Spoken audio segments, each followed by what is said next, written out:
Ici, il est très difficile pour moi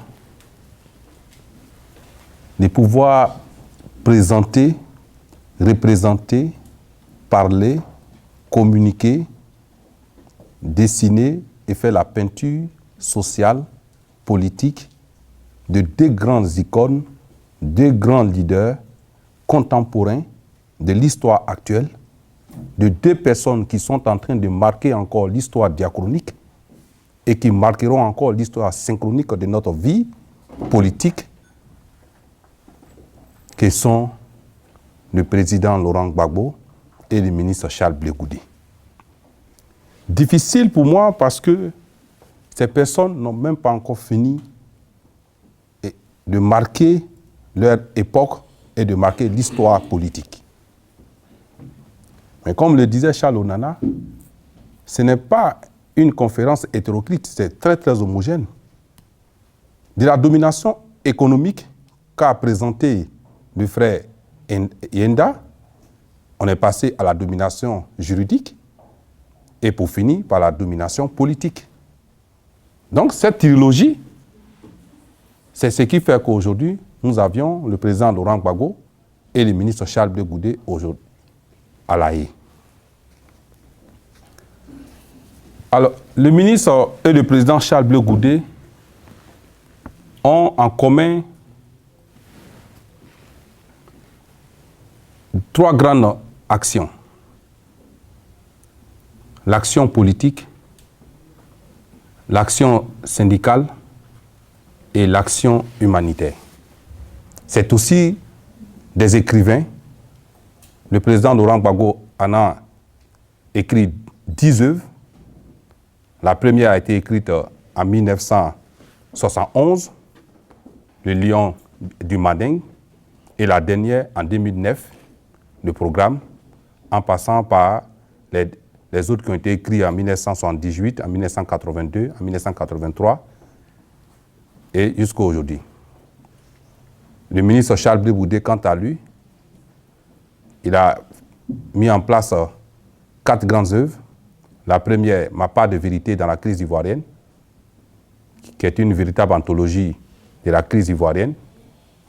La deuxième, D'un stade à l'autre, qui est un recueil de sociologie des conflits, de la résolution des conflits en Afrique. Et la troisième, Traquenard électoral, expliquer comment le piège électoral a été un piège historique pour la Côte d'Ivoire et pour l'Afrique. Et la dernière œuvre, De l'enfer, je reviendrai, dont nous croyons bien. Mais donc pour moi, parler de Charles Blé Goudé, c'est aussi parler de Laurent Gbagbo. Et parler de Laurent Gbagbo, c'est parler de Charles Blé Goudé, parce que les deux sont liés comme une pièce. La face A et la face B. Charles Blé Goudé, comme Charles de Gaulle, ça va paraître un peu, mais Charles Blé Goudé et Charles de Gaulle ont ensemble une caractéristique géographique, c'est que Charles de Gaulle, en juin 1944, lorsque son pays, la France, est occupé par les nazis, à Londres, sur les ondes de BBC, va lancer un appel pour libérer son pays, la France et le monde entier. Charles Blé Goudé, lui aussi, depuis Londres, dans cet espace géographique, va écouter l'appel de son pays pour aller libérer la Côte d'Ivoire de la main de ceux qui ont ensanglanté le pays, les rebelles venant du nord de la Côte d'Ivoire. Donc, les deux Charles, à partir de Londres, vont poser des actes de défense des institutions étatiques. L'autre Charles ne sera pas poursuivi parce qu'il est blanc, mais l'autre Charles, parce qu'il a défendu des institutions, l'autre Charles, parce qu'il a défendu les institutions de son pays et parce que peut-être il est né dans un autre pays sous les tropiques, sera poursuivi et aujourd'hui il est incarcéré à La Haye. Mais pourquoi s'acharner contre un jeune homme qui n'a même pas encore fini sa croissance intellectuelle, sa croissance politique, Mais tout simplement parce qu'il apparaît comme le garant des institutions, mais par des moyens qu'il utiliserait, ce sont les moyens légaux de la démocratie. De la même façon, comme je l'ai bien dit, que Charles de Gaulle, lui qui a défendu les institutions, n'a pas été traduit devant les tribunaux, mais Charles Blé Goudet, qui a défendu les institutions, lui est traduit devant les tribunaux. Mais de là, cela s'est fait en 2002, lorsque Charles prend son avion avec sa femme et qu'il vient en Côte d'Ivoire pour défendre la nation ivoirienne qui est déchirée ces jours-là par un camarade de Charles lui-même, Soro Kibafori Guillaume, qui de passage va dire qu'il est devenu rebelle parce qu'on l'a arraché sa carte d'identité. Mais moi, venant de la même sphère géographique que lui, on ne m'a jamais arraché ma carte d'identité. J'ai toujours été en Côte d'Ivoire avec le Sud, avec l'Est, avec l'Ouest. Ma carte d'identité est toujours restée intacte. Soro Kibafori, lui-même que je connais bien, sa carte d'identité n'a jamais été arrachée parce qu'il a toujours été avec le président Laurent Gbagbo comme fils politique. Donc, c'est pour dire qu'il y a toujours des intérêts en arrière, comme l'expliquait Charles Onana. Ce n'est pas par rapport à la carte d'identité, c'est un prétexte fallacieux. Alors, Charles Blé Goudet, qui arrive et va en novembre 2002, va lancer un appel historique en Côte d'Ivoire. Et c'est le plus grand appel historique depuis la naissance de la Côte d'Ivoire en 1960 par la France coloniale. Il y aura 2 millions d'Ivoiriens qui vont répondre à cet appel à la place de la République pour défendre la République. Et cet acte que Charles va poser, c'est à partir de cet instant que Charles apparaît comme un instrument à combattre par la rébellion et la France. Parce que Charles, tout simplement, arrive par son verbe à fasciner. Il arrive par son verbe à dominer et à faire un appel de la jeunesse et de toute la population hétéroclite de la Côte d'Ivoire pour défendre institutionnellement la République de la Côte d'Ivoire. Donc nous sommes déjà en novembre 2002 et puisque dans le plan de la rébellion, ils n'y croyaient pas qu'ils allaient avoir en face d'eux des personnes avec la main nue seront capables de sortir pour défendre la nation ivoirienne par des millions, c'est-à-dire des nordistes, des sudistes, des hommes de l'Ouest et toute la population ivoirienne. Donc déjà, ils vont mettre Charles dans leur collimateur. Donc le problème véritable ne sera pas le président Laurent Gbagbo, parce que pour eux, c'est Charles qui devient véritablement le problème maintenant. Alors, nous allons avancer avec, dès que la rébellion apparaît, on est déjà au Togo et à l'appel de Faure Yacibé et Adema. Et Faure appelle toutes les parties en présence. Dès que les parties arrivent en présence, ils discutent et Fologo est envoyé comme l'émissaire de l'État de Côte d'Ivoire, représentant le président Laurent Gbagbo. Durant les 2 semaines, on voit la capitulation de Soro Kibafori Guillaume. Et alors, la France rentre en jeu. La France rentre en jeu avec Cheikh Tidiane Gadio, qui était le ministre des Affaires étrangères dans l'époque du président Wade au Sénégal, pour torpiller les accords du Togo, qu'on va appeler les accords de Lomé. Et donc, du coup, Cheikh Tidiane Gadio, quand il arrive, il dira que non, qu'il faut trouver d'autres alternatives, parce qu'il faut discuter avec les rebelles encore, afin qu'on puisse avoir des moyens pour ramener Philippe Dakouri Tablé à la table, et afin qu'il puisse discuter à nouveau avec les rebelles. Et donc, puisque ça sera torpillé, en temps, nous avons les 2 alpha-jets du Nigeria, par Obasanjo, qui est déjà stationné à l'aéroport de Côte d'Ivoire pour pouvoir bombarder les rebelles. Et la France va demander que ces 2 alpha-jets puissent se retourner au Nigeria, que c'est une crise ivoiro-ivoirienne. Et que donc, qu'il ne faut pas mater la rébellion. Donc, déjà, on voit la main de la France qui ne voudrait pas que les chefs d'État puissent aider à la résolution de cette crise. Puisque au 14e sommet de l'Union africaine, ça avait été dit que lorsqu'un pays est attaqué, les autres pays peuvent venir en aide. Donc, Obasanjo avait déjà mis ça en œuvre. Et la France va dire de désactionner pour ne pas que cela soit actionné. Alors, on ira au Ghana, qu'on va appeler Accra 1, Accra 2, Accra 3. C'est à partir d'Accra 3 que va naître le RHDP. Il y aura à l'hôtel Spending Hotel au Ghana, la chambre d'Alassane Dramane Ouattara et d'Henri Konan Bédié seront face afin qu'ils puissent communiquer pour pouvoir mettre en place le plan diabolique qu'ils vont pouvoir faire jusqu'en 2011.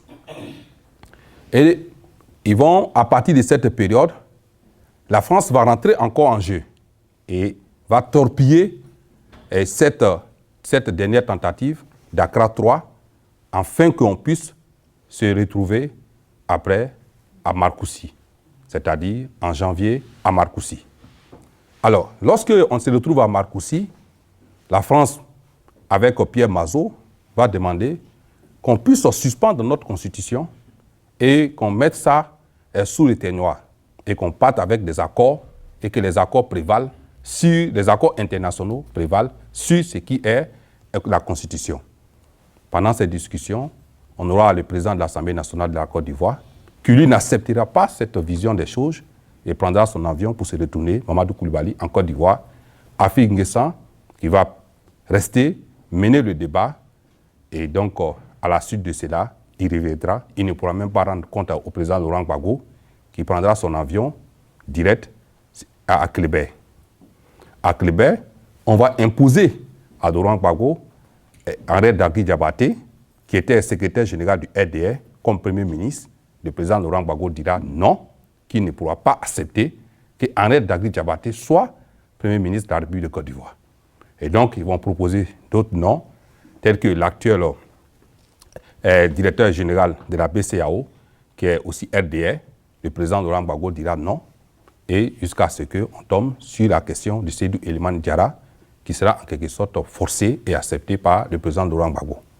À Clébert, donc, ils demanderont au président Laurent Gbagbo d'accepter que, à partir du moment que le nom de Seydou Elimane Diarra vient de lui-même, que la défense et la sécurité soient démises par Soro Guillaume. C'est en ce moment que, sans compter sur la mobilisation de la jeunesse ivoirienne, et donc cette mobilisation qui est toujours tenue par le ministre Charles Blé Goudé, qui diront non, nous ne pouvons pas accepter que le peuple soit assassiné, et soit encore assassiné pour une deuxième fois, en mettant en main la défense de la République de la Côte d'Ivoire à Soro Guillaume et le ministère de l'Intérieur et de la Sécurité et à Zakaria.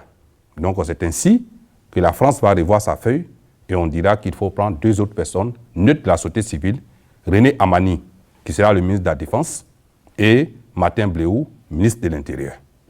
Donc, ça, ce sont des pressions, des mouvements de pression et qui seront mis par le ministre Charles Blé Goudé et dans le respect des institutions, par des voies qu'il sait toujours bien faire et qui vont ramener que la Côte d'Ivoire va avoir comme ministre René Amani et Martin Bleuou comme ministre de la Sécurité.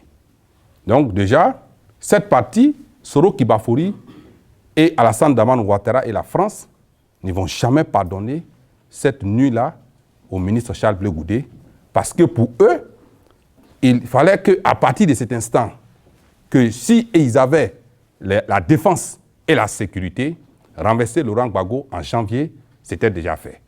Et comme Charles Blé Goudé va s'opposer à cette forfaiture, donc Soro Guillaume, Alassane Ouattara, la France, déjà en janvier 2003, ne vont jamais pardonner encore une deuxième fois à Charles Blé Goudé. Donc de janvier 2000, donc nous allons avancer dans cette crise encore au niveau en 2003. Donc déjà à partir de 2003, et nous avons l'armée ivoirienne qui va essayer de pouvoir mener la guerre. Ils vont préparer cette guerre doucement, et afin que nous puissions reprendre la totalité du centre, nord et sud qu'on appelait les CNO. C'est les partis, ça faisait 60% du territoire ivoirien qui était aux mains de la rébellion. Alors, donc il y aura l'opération qu'on va appeler l'opération César, mais cette opération César sera rebaptisée Dignité. Donc, de souche, Mathias Doué, qui lui était déjà avec la France, essayait de torpiller à chaque fois que l'armée ivoirienne voulait récupérer la totalité de son pays. C'est ainsi que Dignité sera reconduite avec des soldats, des jeunes soldats, et après cela, on aura Philippe Mangou qui sera la tête de l'armée ivoirienne. Mais cette partie elle est intéressante parce qu'à partir de novembre, en novembre 2004, lorsque notre aéronef, on va essayer de récupérer la ville de Bouaké, qui était déjà tombée en main, et que le Biélorusse va expressement, ou on ne sait pas, va attaquer les Français, une base française à Bouaké. On nous dira qu'il y aura 6 morts, et 7 Français et un Américain. Mais ce qui est surprenant, c'est que on ne verra jamais le corps de ces Français. Ça, c'est clair. On verra les cercueils de ces Français, de ces soldats qui sont morts, mais on ne verra jamais le corps. Et donc, même quand le Biélorusse va quitter la Côte d'Ivoire et qu'il essaiera de rentrer dans son pays, en passant par le Togo, il sera arrêté par le ministère de l'Intérieur du Togo, qui informera par la suite l'administration française, c'est-à-dire Michel Aliou-Bari sera informé, en ce moment ministre de la Défense, et le ministre de l'Intérieur sera aussi informé, et le ministre de la Justice, mais ils diront de laisser les assassins, ceux qui ont assassiné des Français, on va leur dire de laisser ces personnes. Tout simplement parce qu'il n'y a pas eu de mort.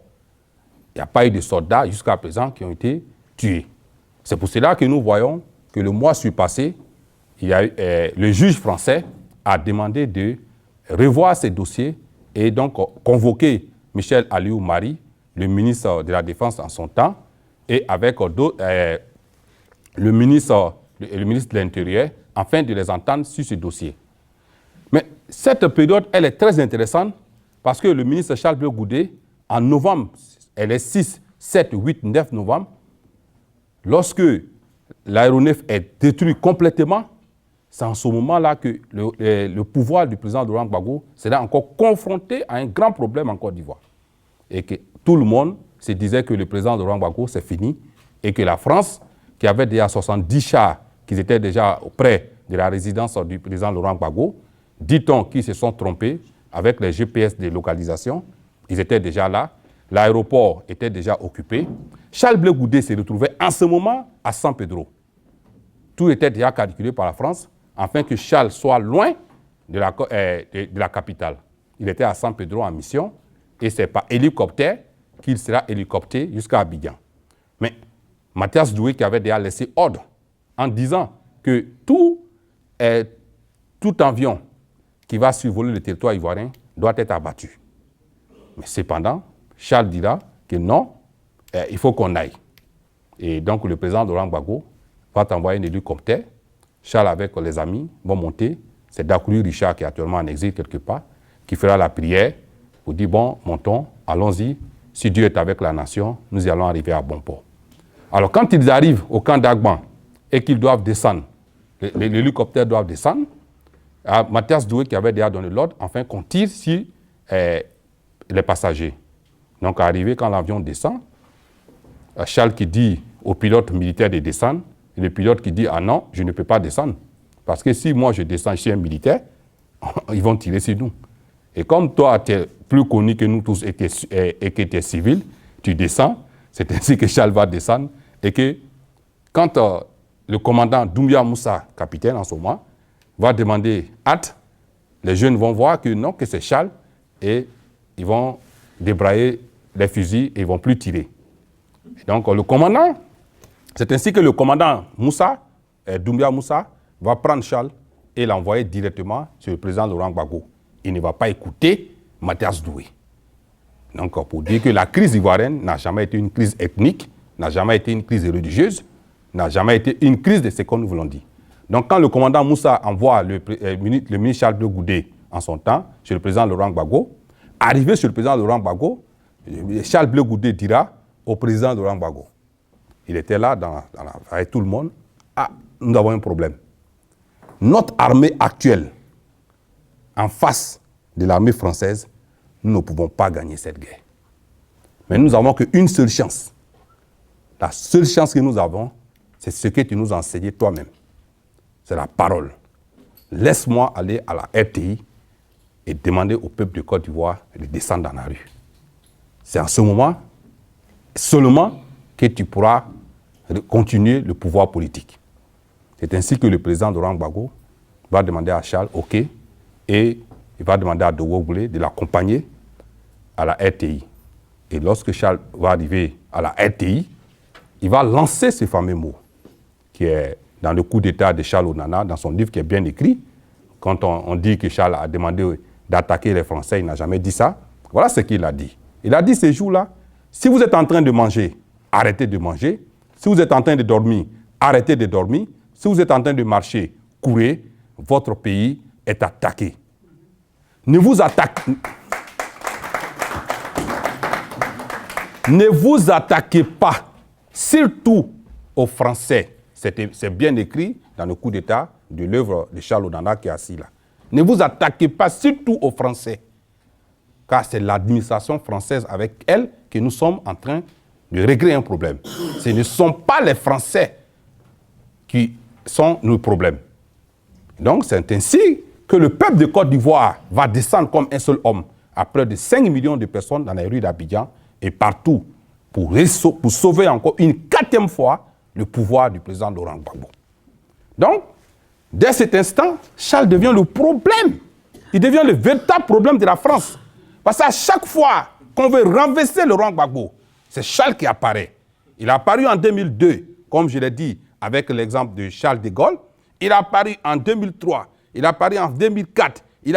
En 2004, il apparaît à chaque fois. Et donc, ils vont sanctionner Charles Blé Goudé maintenant. Il faut le sanctionner. Il faut l'interdire parce qu'il devient très important. Il faut maintenant l'interdire, qu'il ne sorte plus de la Côte d'Ivoire, ce soit une prison pour lui. Et c'est ainsi, à partir de ce temps, pourquoi ils font cela? Simplement parce qu'ils ne voudraient pas une contamination. Même les passeports diplomatiques ivoiriens, Chirac va interdire les passeports diplomatiques ivoiriens sans ordre de mission. C'est-à-dire que même quand tu as le passeport diplomatique ivoirien, à partir de 2004, tu ne peux pas prendre ça pour voyager tant qu'il n'y a pas ordre de mission. Or, avant, tu pouvais le faire directement. Tout ça pour éviter que le ministre Charles Blé Goudé puisse communiquer avec le reste de la jeunesse africaine qu'il estime et qui veille qu'il vienne expliquer cette histoire de la Côte d'Ivoire, qui est aussi l'histoire, comme l'a dit le frère Diocégène, une histoire ancienne, et pour qu'il puisse comprendre et faire le combat avec nous. Donc, on va interdire à Charles, à partir de l'ONU, de ne plus sortir du territoire ivoirien. Donc là, l'ONU rentre en jeu, la France est en jeu, parce qu'aujourd'hui, ce n'est plus Laurent Gbagbo le problème, c'est Charles Blé Goudé le problème, parce que c'est lui qui sauve à chaque fois le pouvoir de Laurent Gbagbo aux mains nues, avec la main nue, toujours. Et là, ça les fatigue. Il ne le fait pas avec les armes, comme Soro Guillaume. Il ne le fait pas avec la violence. Et comme eux, ils le font au nord là-bas, parce qu'au nord, lorsqu'ils sont arrivés, il y a eu du pogrom. Ils ont attaqué des sudistes qui étaient au nord. C'était simplement, au nord, je suis du nord, tous ceux qui avaient des gendarmes qui étaient sudistes, on les a attaqués. Donc voilà, à partir de cet instant, on a compris que Charles Blé Goudé devient très très important dans cette histoire. En 2005, on aura aussi le groupe de travail international. Ce groupe de travail international va demander la suspension de l'Assemblée nationale de Côte d'Ivoire. Et donc, Charles Blé Goudé, par la mobilisation encore, va demander à ce groupe international de travail qui veut suspendre l'Assemblée nationale que ça ne peut pas se faire. Donc encore, Charles Blé Goudé devient un problème de la communauté dite internationale en 2005.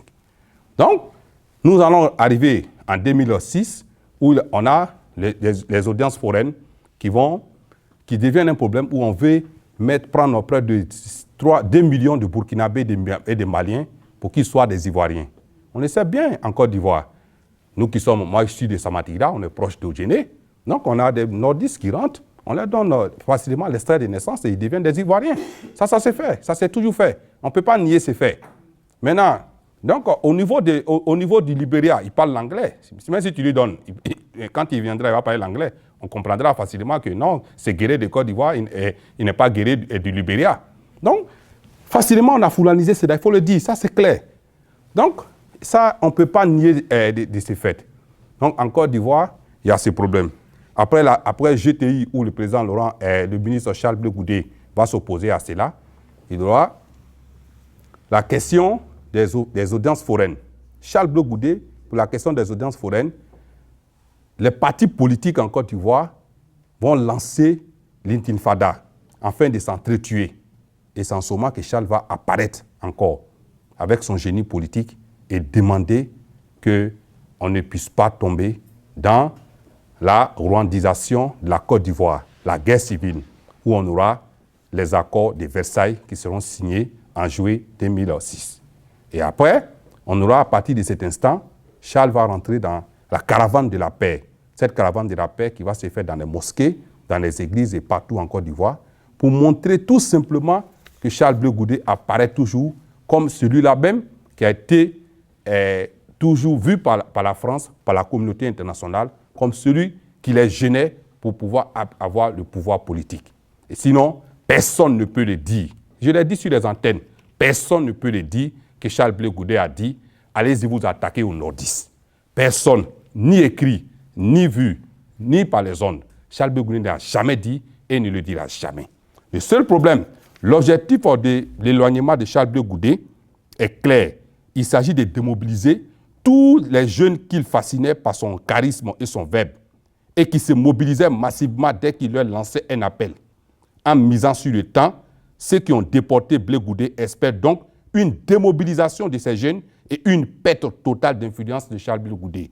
Mais ils se sont trompés, car Charles Blé Goudé a encore des personnes, car son instrument, le COGEP, est un parti politique qui compte avec le FPI, un parti politique pour pouvoir perpétuer les actes de Charles Blé Goudé, ses idées et ses espoirs. J'en ai fini.